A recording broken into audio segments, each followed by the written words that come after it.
I'm an American. Open. Come on, Red, come on! Move on! Come on! Come on! Red, come on!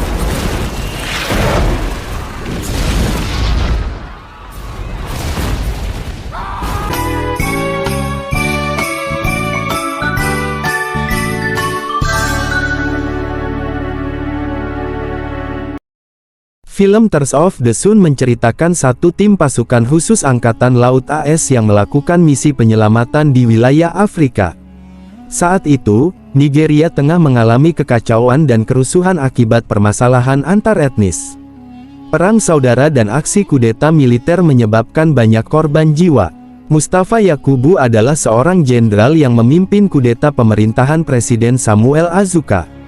Kini, Yakubu dan pasukannya telah menduduki Nigeria dan melakukan berbagai kekejaman. Di sisi lain, Letnan AK Waters dan timnya baru saja mendarat di kapal induk Kesatuan AS. Mereka baru menyelesaikan misi pengevakuasian warga Amerika dari Nigeria. Namun, Kapten Rhodes memberi mereka waktu sebentar untuk beristirahat sebelum kembali dan melaksanakan misi berikutnya. Dalam sebuah ruang briefing, Rhodes menugaskan tim Waters untuk mengevakuasi Dr. Lena Kendricks yang berstatus warga negara AS karena pernikahannya. Selain itu, mereka juga harus membawa serta seorang imam dan 2 biarawati yang ada bersama Kendricks. Rhodes menegaskan Waters dan timnya hanya melakukan kontak senjata sebagai tindak mempertahankan diri. Mereka harus membawa target ke titik penjemputan dan misi pun selesai. Maka, setelah mempersiapkan amunisi dan bekal untuk 3 hari perjalanan, Waters dan timnya pun berangkat pada malam hari. Sebelum melanjutkan, ada baiknya kita berkenalan dengan anggota tim Waters. Mereka adalah Z, Slow, Red, Leik, Silk, Doc, dan Flea. Singkatnya, mereka sampai di titik penerjunan dan segera menemukan lokasi target yang harus mereka evakuasi.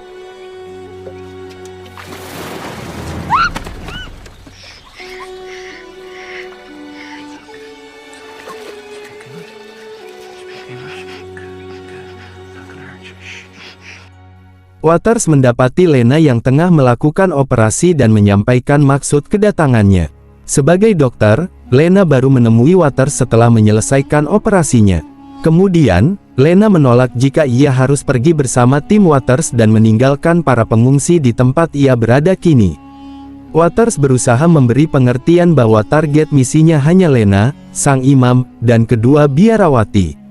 Namun, Lena berkeras sehingga Waters tidak memiliki pilihan selain menuruti kemauannya.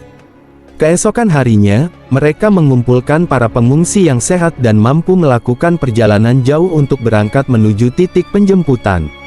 Akan tetapi, sang imam dan 2 biarawati memutuskan untuk tinggal karena pengungsi yang terluka masih membutuhkan perawatan. Maka, Waters dan timnya memulai perjalanan mengawal Lena dan para pengungsi tersebut. Mereka harus bergegas menempuh jarak sejauh 12 km untuk sampai ke titik penjemputan. Malamnya, saat beristirahat, salah satu anggota tim Waters melacak gerakan para pemberontak yang mendekat. Mereka segera menyembunyikan para pengungsi dalam semak-semak demi menghindari kontak senjata. Sayangnya, satu orang anggota pemberontak tertinggal di belakang dan hampir memergoki mereka. Tim Waters segera membereskannya dalam senyap dan menyembunyikan mayatnya sebelum para pemberontak menyadari ada anggotanya yang hilang.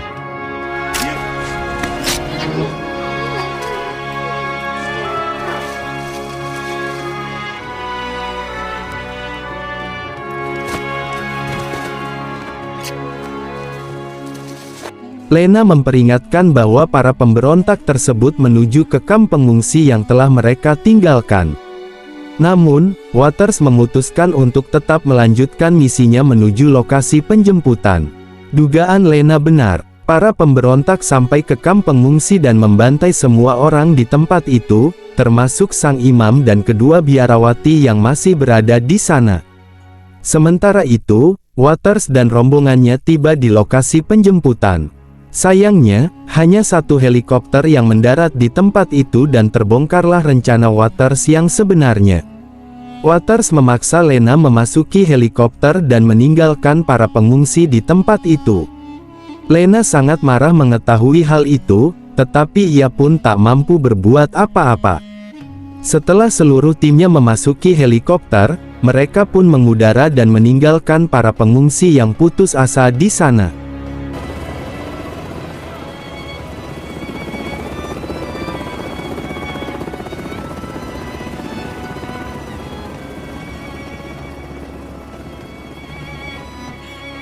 Saat helikopter itu melintasi kamp pengungsi yang mereka tinggalkan, Waters melihat bagaimana kekejaman para pemberontak itu. Maka, mengikuti hati nuraninya, Waters memerintahkan pilot helikopter untuk berputar haluan dan kembali ke posisi rombongan pengungsi yang telah mereka tinggalkan. Sesampainya di tempat semula, Waters memerintahkan helikopter itu memuat pengungsi secukupnya dan segera meninggalkan tempat tersebut. Kemudian, bersama timnya dan Lena, Waters akan mengawal rombongan yang tersisa menuju perbatasan Kamerun. Dalam perjalanan itu, anggota Waters menemukan keanehan. Entah bagaimana caranya, para pemberontak itu selalu bisa melacak rute yang mereka tempuh. Namun, satu lagi anggota timnya melaporkan apa yang ia lihat di kejauhan. Dalam sebuah desa, para pemberontak menyiksa, memerkosa, dan membantai seluruh penduduk. Hal itu membuat Waters dan timnya merasa tidak boleh tinggal diam. Maka, mereka pun bertindak.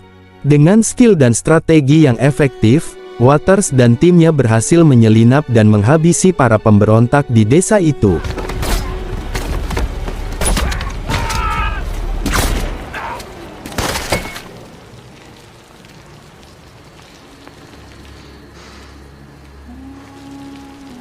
Setelah membereskan semuanya, Waters dan rombongannya kembali melanjutkan perjalanan. Namun, anggota tim Waters kembali menemukan para pemberontak dapat melacak rute perjalanan mereka. Bahkan, para pemberontak itu semakin mendekat dengan cepat. Tiba-tiba, seorang pengungsi berusaha melarikan diri, tetapi tim Waters dengan mudah melumpuhkannya dan menemukan sebuah alat pelacak pada dirinya. Akhirnya, pengungsi yang kabur itu mengakui bahwa ialah yang membocorkan rute mereka. Ia melakukan itu karena para pemberontak menahan keluarganya. Akan tetapi, Waters dan timnya mencurigai penyebab lain terkait keberadaan informan pemberontak itu. Ternyata, dua orang di antara rombongan pengungsi itu adalah Pangeran Arthur Azuka, putra Presiden Samuel Azuka dan pengawalnya. Waters marah karena Lena merahasiakan hal itu darinya. Situasi semakin runyam ketika Rhodes menyatakan keberadaan Arthur Azuka akan membuat misi AS mendapat anggapan mencampuri permasalahan internal suatu negara. Namun, Rhodes mengatakan akan sebisa mungkin mendapat bantuan angkatan udara dan meminta Waters bergegas menuju perbatasan. Waters yang menghadapi dilema mengumpulkan seluruh anggota timnya. Ia mengutarakan bahwa dirinya telah membawa mereka melenceng dari misi yang seharusnya.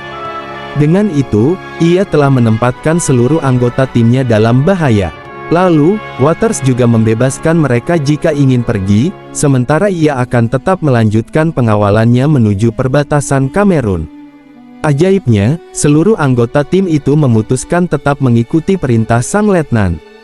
Sebagian besar merasa tergugah karena rasa kemanusiaan mereka. Satu anggota menyatakan tetap mengikuti sang letnan karena sangat menghormatinya.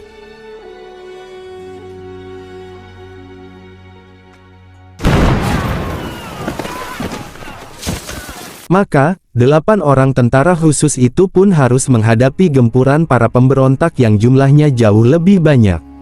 Sekuat tenaga mereka berusaha mengamankan jalan bagi para pengungsi untuk dapat mencapai perbatasan. Beberapa anggota tim Waters harus gugur dalam pertempuran itu.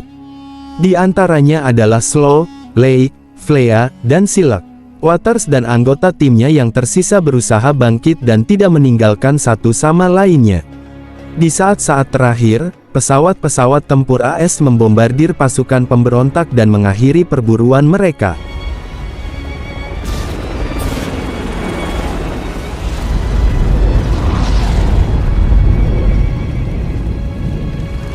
Lena dan para pengungsi sempat tertahan di gerbang perbatasan, tetapi Rhodes datang dan membawa surat resmi sehingga semuanya pun mendapat izin untuk memasuki wilayah Kamerun. Dari kejauhan, terlihat Waters bersama Red, Dog, dan Z telah sampai di sana. Meski penuh dengan luka, mereka berempat selamat. Para pengungsi sangat berterima kasih kepada Waters dan turut berduka atas anggota timnya yang harus gugur demi melindungi mereka. Rhodes memerintahkan agar Waters dan anak buahnya segera mendapat perawatan medis. Rhodes juga berjanji untuk menemukan jasad anggota tim yang meninggal dalam pertempuran. Kemudian, Lena menyusul Waters dan yang lainnya menaiki helikopter yang membawanya pergi dari tempat itu. Para pengungsi yang berada di Kamerun merasa lega akan kebebasan mereka dan bersukacita menyambut Arthur Azuka, putra mendiang Presiden Samuel Azuka. Keberadaan Arthur sangat berarti karena selain menjabat sebagai presiden, ayahnya juga seorang kepala suku. Maka, dengan adanya Arthur sebagai pewaris dari kepala suku, mereka masih memiliki seorang pemimpin.